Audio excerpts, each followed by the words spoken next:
గర్భవతులకు కొన్ని సూచనలు. ఉదయం రాత్రి పడుకోబోయే ముందు పళ్ళు తోమాలి.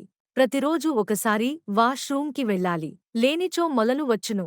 ప్రతిరోజు స్నానం చేసి రొమ్ము మొనలు, మర్మస్థలము శుభ్రము చేసుకోవాలి. రోజు అరగంట సేపు ఎండలో తిరిగినచో పిండము, ఎముకలు బాగా ఎదుగును. సిగరేట్, బీడీల పొగ తగలకుండా దూరంగా ఉండాలి. కాఫీ, తంబాకు, పొగాకు, జర్దా, ఆవకాయ పచ్చళ్ళు, కూల్ డ్రింక్స్, పచ్చి బొప్పాయ మంచిది కాదు.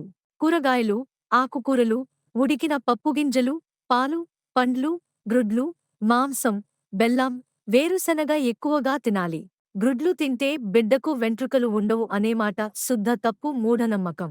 కాళ్ళు వాపు ఉన్నచో రోజుకు 2 గుడ్లు లేక గుప్పెడు వేరుశనగ గింజలు 3 పూటలా తినాలి.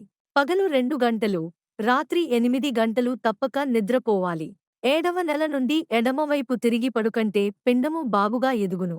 6వ నెల వరకు నెలకొకసారి, 8వ నెల వరకు 2 వారములకొకసారి, 9వ నెల నుండి కాన్పు వరకు వారానికి ఒకసారి డాక్టర్ చెకప్ చేయించుకోవాలి.